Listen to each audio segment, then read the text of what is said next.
I'm Elizabeth. Hello, I'm Caitlin. Here at WBOC's Historic Studio D, you're watching Delmarva Life. They're pretty good at that, aren't they? They are good. That's a brand new career in the making right there.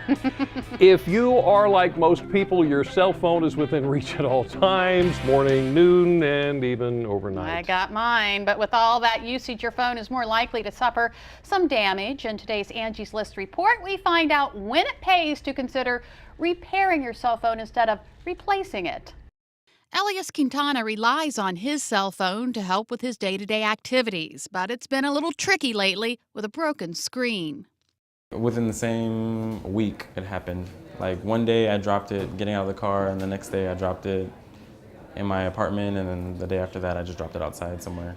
Cell phones today have become a lifeline for most of us. We carry them with us wherever we go, which means they're likely to get dropped in the water, broken, and many times people think they automatically need replaced, but they can be repaired, and it's something you should check out to see whether it's cost efficient.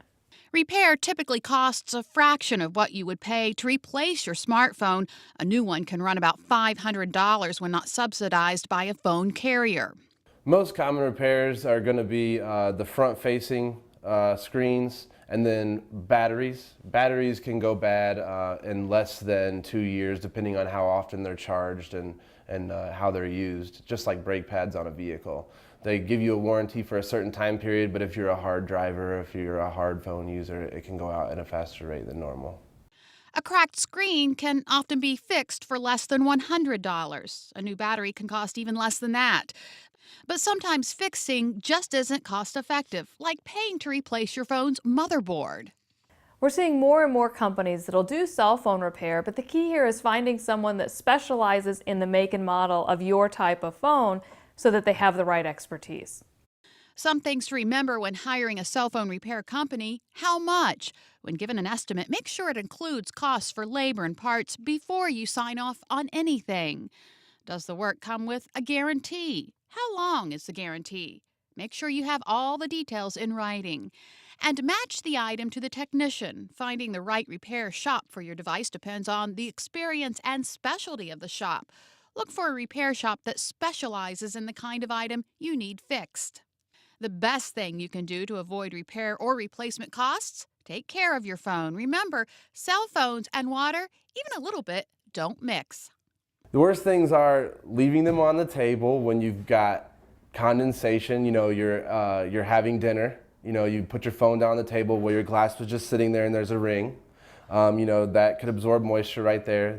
That's why more people are investing in water-resistant cases. Investing $100 or $50 in a high-quality case is going to be the best thing for you. And a lot of people don't want the bulk of it, or they don't like the color of it, and that's not the purpose of the case. The case is to protect your investment, so you don't have to come see me. And remember to avoid heat. Keep your phone out of the sun and from heat sources like your stove, oven, furnace, chimney, or lamps. Tips to keep your lifeline alive. And if you have phone insurance, be sure to read and understand exactly what it covers. If you have a phone case, check the company's warranty. Some offer a limited warranty on their cases, so if your device breaks while in their product, they will replace the device for you. Well, still ahead on Delmarva Life, living here on the peninsula, you've probably eaten crabs or gone crabbing, but have you ever raced crab? Have you ever raced a crab? It's all part of the 66th Annual National Hard Crab Derby in Crisfield, and that's exactly where we find Brian Spiros this afternoon with a preview. Brian? Well, Jimmy, the crab race is the big draw to the event, and in just a few minutes, I'm actually going to get involved in a pre-crab race of my own. I've already picked out my crab. He's in it to win it, I can tell. And we'll have all the details of the Hard Crab Derby coming up. But first, here's a look at what's coming up in the news on First at 5 on Fox 21, and later on WBOC News at 6.